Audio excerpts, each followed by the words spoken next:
மதிமுகம் செய்திகள். இன்றைய முக்கிய நிகழ்வுகளை பார்ப்பதற்கு முன்பாக தலைப்பு செய்திகளை பார்க்கலாம். டெல்லி படையெடுப்புக்கு தமிழ்நாடு ஒருபோதும் அஞ்சாது. திமுக மாவட்ட செயலாளர்கள் கூட்டத்தில் முதலமைச்சர் மு.க. ஸ்டாலின் பேச்சு. தமிழ்நாட்டில் பாஜகவின் பருப்பு என்றைக்கும் வேகாது. உதயநிதி ஸ்டாலின் திட்டவட்டம். வரைவு வாக்காளர் பட்டியல் வெளியிடப்பட்ட பின் பெயர் சேர்க்க 39,000 படிவங்கள் வந்துள்ளது. தலைமை தேர்தல் அதிகாரி அர்ச்சனா பட்நாயக் தகவல். சென்னை பெசன்ட் நகர் கடற்கரையில் மகளிர் சுய உதவி குழுவினர் சார்பில் நடைபெறும் உணவு திருவிழா துவக்கி வைத்து பார்வையிட்டார் துணை முதலமைச்சர் உதயநிதி ஸ்டாலின். தமிழ்நாட்டில் 3 நாட்கள் மழைக்கு வாய்ப்பு. சென்னை வானிலை ஆய்வு மையம் கணிப்பு. முதலமைச்சர் மு.க. ஸ்டாலின் தலைமையில் நடைபெற்ற திமுக மாவட்ட செயலாளர்கள் கூட்டத்தில் தமிழ்நாட்டில் 97.37 லட்சம் வாக்காளர்கள் நீக்கப்பட்டது தொடர்பாக ஆலோசிக்கப்பட்டது. முதலமைச்சரும் திமுக தலைவருமான மு.க. ஸ்டாலின் தலைமையில் திமுக மாவட்ட செயலாளர்கள் ஆலோசனை கூட்டம் நடைபெற்றது. காணொலி வாயிலாக நடைபெற்ற இக்கூட்டத்தில் இந்திய தேர்தல் ஆணையம் மேற்கொண்ட சிறப்பு தீவிர வாக்காளர் பட்டியல் திருத்த பணிகளின் பின்னணியில் தமிழ்நாட்டில் பெருமளவு வாக்காளர்கள் பட்டியலிலிருந்து நீக்கப்பட்டுள்ள நிலை குறித்து விவாதிக்கப்பட்டது. மேலும் வாக்காளர் பட்டியலில் இருந்து நீக்கப்பட்ட தகுதியான வாக்காளர்களை மீண்டும் சேர்ப்பது தொடர்பாக ஆலோசிக்கப்பட்டது. கட்சி நிர்வாகிகள் வீடு வீடாக சென்று மக்களை சந்தித்து அவர்களின் வாக்குரிமையை பாதுகாப்பது குறித்து செயல் திட்டங்கள் வகுக்கப்பட்டன. இக்கூட்டத்தில் அமைச்சர்கள், நாடாளுமன்ற உறுப்பினர்கள், சட்டமன்ற உறுப்பினர்கள் மற்றும் மாவட்ட செயலாளர்கள் உள்ளிட்ட பலரும் கலந்து கொண்டனர். தொடர்ந்து கூட்டத்தில் பேசிய முதலமைச்சர் மு.க. ஸ்டாலின், களத்தில் நாம் தான் வலிமையாக உள்ளோம், நம் கூட்டணிதான் வெற்றி கூட்டணி என கூறினார். வெற்றியை எட்டும் வரைக்கும் கவனம் சிதறாமல் உழையுங்கள். டெல்லி படையெடுப்புக்கு தமிழ்நாடு ஒருபோதும் அஞ்சாது. தமிழ்நாடு போராடும், தமிழ்நாடே வெல்லும் என நம்பிக்கை தெரிவித்தார். தமிழ்நாட்டில் பாஜகவின் பருப்பு என்றைக்கும் வேகாது என உதயநிதி ஸ்டாலின் தெரிவித்துள்ளார். சென்னையில் துணை முதலமைச்சர் உதயநிதி ஸ்டாலின் செய்தியாளர்களை சந்தித்தார். அப்போது எஸ்ஐஆர் நடவடிக்கைக்கு பிறகு தமிழ்நாட்டு அளவில் 97 லட்சம் வாக்காளர்களும், சென்னையில் மட்டும் சுமார் 14 லட்சம் வாக்காளர்களும் தகுதி நீக்கம் செய்யப்பட்டுள்ளனர். பொதுமக்கள் தங்களது வாக்குகள் நீக்கப்படாமல் இருக்கிறதா என்பதை உறுதி செய்ய வேண்டும். அவர்களுக்கு உதவ திமுக துணை நிற்கும் என கூறினார். டெல்லியில் உட்கார்ந்து கொண்டு இவ்வளவு சூழ்ச்சி செய்துவிட்டு பீகார் தேர்தலில் வெற்றி பெற்று விட்டோம், அடுத்தது இலக்கு தமிழ்நாடு தான் என்று மத்திய உள்துறை அமைச்சர் அமித்ஷா சொல்லுவதாக சுட்டிக்காட்டிய உதயநிதி ஸ்டாலின், இந்த உருட்டல் மிரட்டலுக்கு எல்லாம் அடிமை கூட்டம் பயப்படும், ஆனால் தமிழ்நாடு மக்களும் திமுகவும் என்றைக்கும் பயப்பட மாட்டோம் என தெரிவித்தார். பீகார், மத்திய பிரதேசம் போன்ற வட மாநிலங்களில் வேண்டுமென்றால் பாஜக ஜெயிக்கலாம், ஆனால் தமிழ்நாட்டில் பாஜகவின் பருப்பு என்றைக்கும் வேகாது என திட்டவட்டமாக தெரிவித்தார். ஆரம்பத்திலிருந்து எஸ்ஐஆர் திட்டத்திற்கு நம்ம கடும் எதிர்ப்பு தெரிவிச்சிருக்கிறோம். இந்த கால அவகாசம் பத்தாதுன்னு சொல்லியிருக்கிறோம். பல மாநிலங்களில், முக்கியமாக பீகாரில் இந்த எஸ்ஐஆரை வச்சு என்னென்ன யாரோட வாக்குகள்லாம் நீக்கப்பட்டிருக்குங்கிறது தெளிவாக நம்முடைய முதலமைச்சர்கள் தான், கழகத் தலைவர் தான் தெளிவாக சொன்னார். எதிர்பார்த்ததை விட அதிகமாக வாக்குகளை நீக்கியிருக்காங்க. 97 லட்சம் வாக்குகள் நீக்கியிருக்காங்க. சென்னையில் மட்டும் 14 லட்சம் வாக்குகள் நீக்கப்பட்டிருக்கு. இப்போ வாக்காளர்கள், எங்களுடைய மாவட்ட செயலாளர்கள், நேற்று மாவட்ட செயலாளர் கூட்டம் நடந்தது. எங்களுடைய தலைவர் அவர்கள் தெளிவாக அத்தனை பேருக்கு அட்வைஸ் செஞ்சுருக்கிறாங்க.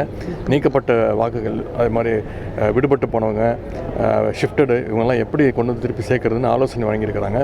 பொதுமக்கள் போய் அவங்க செக் பண்ணணும், அவங்களோட வாக்குகள்லாம் இருக்கா அப்படின்னு அவங்க செக் பண்ணிவிட்டு அங்கே இருக்கக்கூடிய நம்முடைய BLA 2 அவங்களை தொடர்பு கொண்டாங்கன்னா நிச்சயம் அதில் சேர்ப்பதற்கு இப்போ ஜனவரி 18 வரைக்கும் நேரம் இருக்குது மீண்டும் சேர்ப்பதற்கு. எனவே நிச்சயம் அந்த பணிகளில் ஈடுபடுறதுக்கு வலியுறுத்தி. வரைவு வாக்காளர் பட்டியல் வெளியிடப்பட்ட பின் பெயர் சேர்க்க 39,000 படிவங்கள் வந்துள்ளதாக தலைமை தேர்தல் அதிகாரி அர்ச்சனா பட்நாயக் தெரிவித்துள்ளார். தமிழ்நாட்டில் கடந்த 19ஆம் தேதி வரைவு வாக்காளர் பட்டியல் வெளியிடப்பட்டது.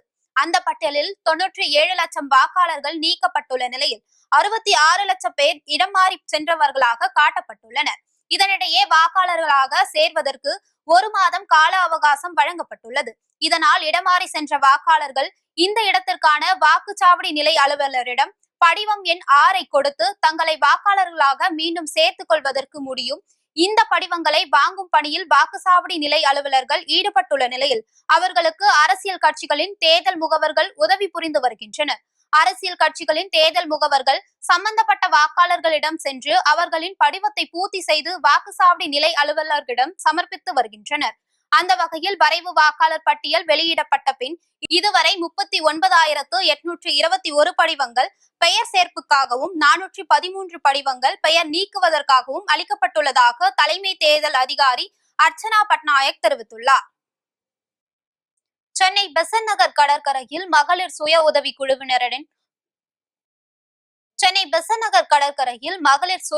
குழுவினரின் உணவு திருவிழாவை துணை முதலமைச்சர் உதயநிதி ஸ்டாலின் தொடங்கி வைத்து பார்வையிட்டார். தமிழ்நாடு மகளிர் மேம்பாட்டு நிறுவனம் சார்பில் மகளிர் சுய உதவி குழுவினரின் உணவு திருவிழா சென்னை பெசன்ட் நகரில் நேற்று தொடங்கியது. டிசம்பர் 24ஆம் தேதி வரை நடைபெறும் இந்த உணவு திருவிழாவில் 50க்கும் மேற்பட்ட அரங்குகளில் பல்வேறு மாவட்டங்களின் பாரம்பரிய உணவு வகைகள், தின்பண்டங்கள், பலகாரங்கள் என 235 வகை உணவுகள் விற்பனைக்கு வைக்கப்பட்டுள்ளன. உணவு திருவிழாவை துணை முதலமைச்சர் உதயநிதி ஸ்டாலின் தொடங்கி வைத்து பார்வையிட்டார். தொடர்ந்து அங்குள்ள அரங்குகளில் விற்பனைக்கு வைக்கப்பட்டிருந்த வித்தியாசமான உணவுகளை உண்டு ரசித்தார். இந்நிகழ்ச்சியில் மாநகராட்சி துணை மேயர் மகேஷ்குமார், தமிழ்நாடு மகளிர் மேம்பாட்டு நிறுவனத்தின் மேலாண்மை இயக்குனர் RV சஜீவனா, வேளச்சேரி சட்டமன்ற உறுப்பினர் அசன் மௌலானா உள்ளிட்ட பலர் கலந்து கொண்டனர்.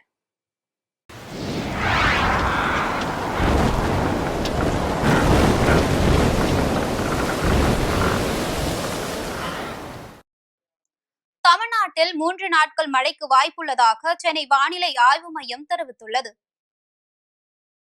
இது தொடர்பாக வானிலை ஆய்வு மையம் வெளியிட்டுள்ள செய்திக்குறிப்பில், பூமத்திய ரேகை பகுதிகளை ஒட்டிய தென்மேற்கு வங்கக்கடல் பகுதிகளின் மேல் நிலவும் வளிமண்டல கீழடுக்கு சுழற்சி காரணமாக 14ஆம் தேதி வரை தமிழ்நாடு, புதுவை மற்றும் காரைக்கால் பகுதிகளில் வறண்ட வானிலை நிலவக்கூடும் என குறிப்பிடப்பட்டுள்ளது. 25ஆம் தேதி டெல்டா மாவட்டங்கள் மற்றும் காரைக்கால் பகுதிகளில் ஓரிரு இடங்களில் லேசானது முதல் மிதமான மழை பெய்யக்கூடும் எனவும், ஏனைய தமிழகம், புதுவையில் வறண்ட வானிலை நிலவும் எனவும் கூறப்பட்டுள்ளது. 26 மற்றும் 27ஆம் தேதிகளில் கடலோர தமிழகத்தில் ஓரிரு இடங்களிலும், புதுவை மற்றும் காரைக்கால் பகுதிகளிலும் லேசானது முதல் மிதமான மழை பெய்யக்கூடும் எனவும், உள் தமிழகத்தில் வறண்ட வானிலை நிலவக்கூடும் என்றும் தெரிவிக்கப்பட்டுள்ளது. சென்னை மற்றும் அதன் புறநகர் பகுதிகளை பொறுத்தவரையில் வானம் ஓரளவு மேகமூட்டத்துடன் காணப்படும். அதிகபட்ச வெப்பநிலை 30 டிகிரி செல்சியஸை ஒட்டியும், குறைந்தபட்ச வெப்பநிலை 22 முதல் 23 டிகிரி செல்சியஸை ஒட்டியும் இருக்கக்கூடும் என வானிலை ஆய்வு மையம் தெரிவித்துள்ளது. தங்கம் விலையை போல் வெள்ளியின் விலையும் வரலாறு காணாத உச்சத்தை எட்டியதால் இல்லத்தரசிகள் அதிர்ச்சி அடைந்துள்ளனர். வாரத்தின் முதல் நாளான இன்று தங்கம் விலை மேலும் உயர்ந்துள்ளது. அதன்படி சென்னையில் 22 கேரட் ஆபரண தங்கத்தின் விலை கிராமிற்கு 80 ரூபாய் அதிகரித்து 12,480 ரூபாய்க்கு விற்பனையாகிறது. மேலும் சவரனுக்கு 640 ரூபாய் அதிகரித்து 99,840 ரூபாய்க்கு விற்பனை செய்யப்படுகிறது. இதேபோல் வெள்ளியின் விலையும் கட்டுக்கடங்காமல் உயர்ந்து வருகிறது. வரலாறு காணாத உச்சத்தை பதிவு செய்து வருகிறது. அதன்படி வெள்ளி விலை கிராமுக்கு 5 ரூபாய் உயர்ந்து 1 கிராம் வெள்ளி 231 ரூபாய்க்கும், 1 கிலோ வெள்ளி 2,31,000 ரூபாய்க்கும் விற்பனை செய்யப்படுகிறது. தொடர்ந்து வெள்ளியின் விலையும் வரலாறு காணாத உச்சத்தை தொட்டு வருவதால் இல்லத்தரசிகள் அதிர்ச்சி அடைந்துள்ளனர்.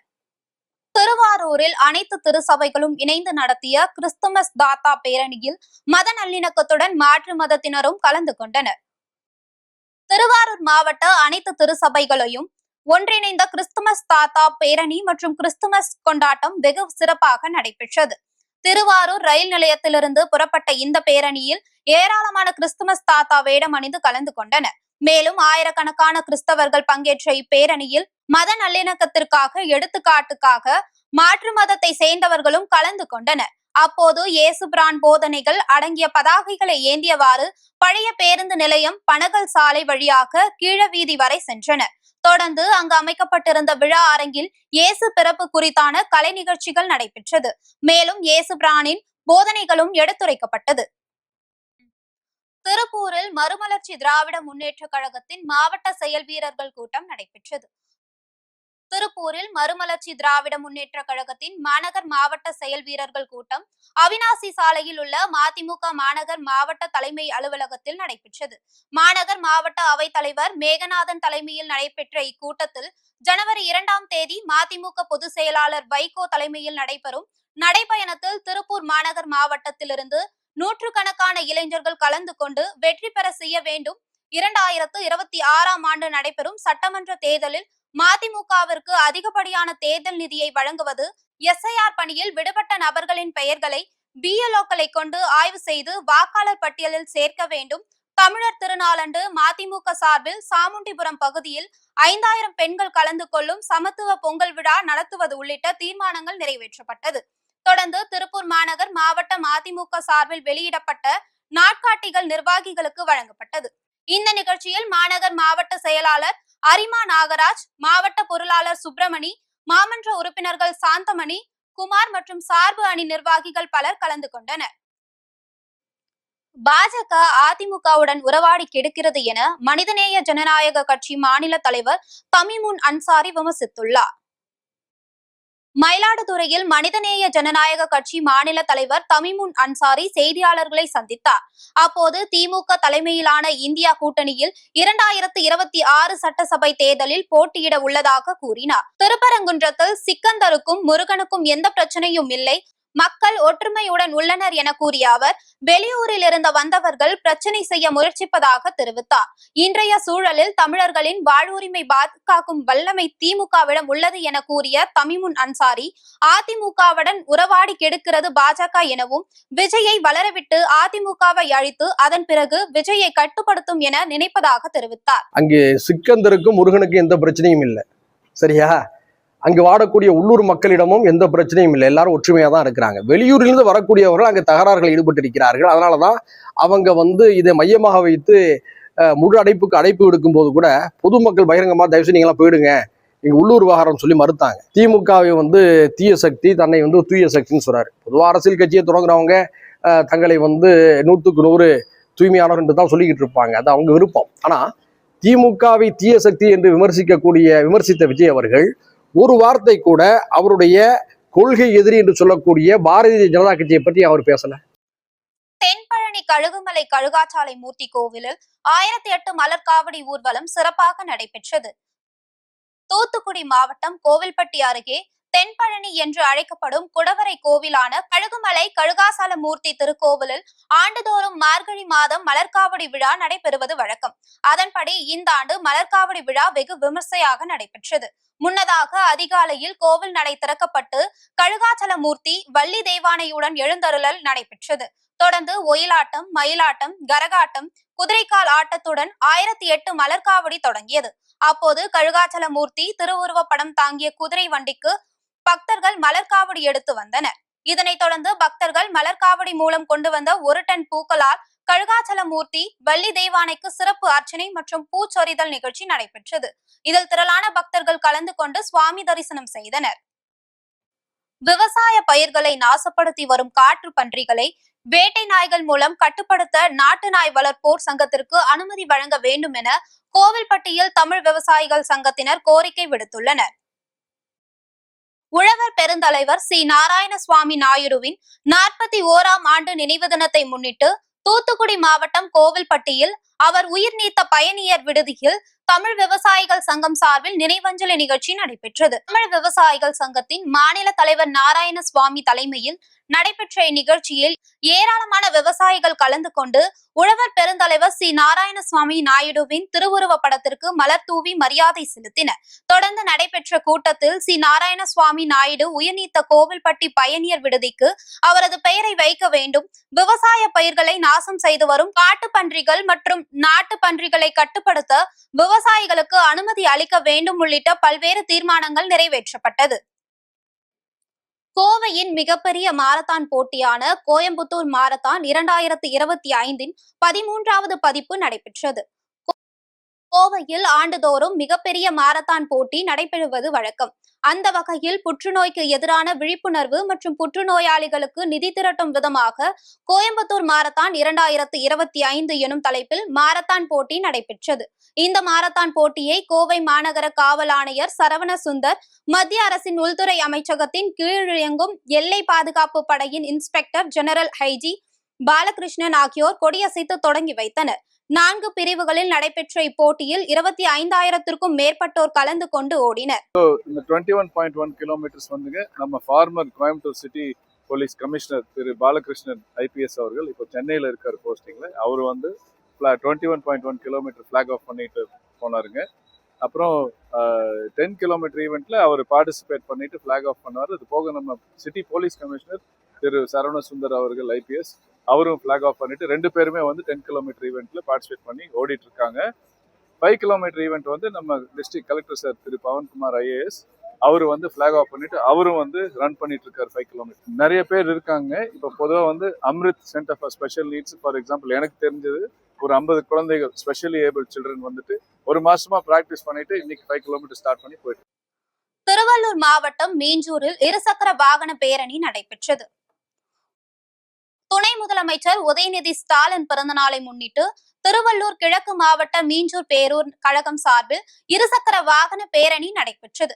முன்னதாக மீஞ்சூர் புதிய பேருந்து நிலையம் அருகில் உள்ள அம்பேத்கர், பெரியார், அண்ணா திருவுருவ சிலைகளுக்கு மாலை அணிவித்து மரியாதை செலுத்தப்பட்டது.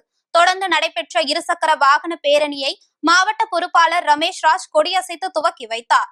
இப்பேரணியானது மீஞ்சூர் மார்க்கெட், மீஞ்சூர் வட்டார வளர்ச்சி அலுவலகம் வழியாக சென்று காட்டூர் சாலையில் நிறைவடைந்தது. தொடர்ந்து 1000 பேருக்கும் அன்னதானம் வழங்கப்பட்டது.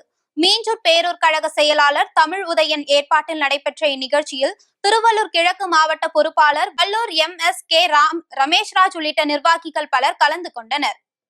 இந்தோனேஷியாவில் பயணிகள் சென்ற பேருந்து கவிழ்ந்த விபத்தில் 15 பேர் உயிரிழந்தனர்.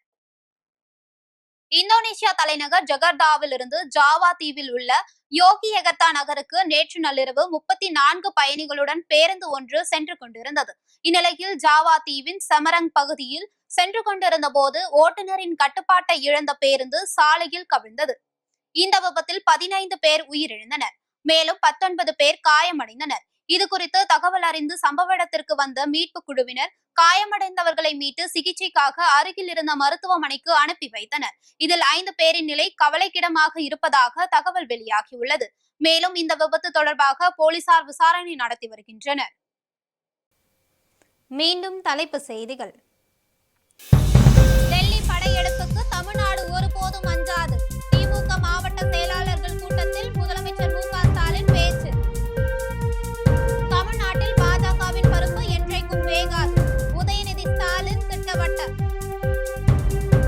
வரைவு வாக்காளர் பட்டியல் வெளியிடப்பட்ட பின் பெயர் சேர்க்க 39,000 படிவங்கள் வந்துள்ளது. தலைமை தேர்தல் அதிகாரி அர்ச்சனா பட்நாயக் தகவல். சென்னை பெசன்ட் நகர் கடற்கரையில் மகளிர் சுய உதவி குழுவினர் சார்பில் நடைபெறும் உணவு திருவிழா துவக்கி வைத்து பார்வையிட்டார் துணை முதலமைச்சர் உதயநிதி ஸ்டாலின். தமிழ்நாட்டில் 3 நாட்கள் மழைக்கு வாய்ப்பு. சென்னை வானிலை ஆய்வு மையம் கணிப்பு. இத்துடன் செய்திகள் நிறைவடைந்தன. மீண்டும் செய்திகள் இரவு 8 மணிக்கு. மேலும் செய்திகளை தெரிந்து கொள்ள மதிமுகம் பிரைம் யூடியூப் தளத்தில் இணைந்திருங்கள்.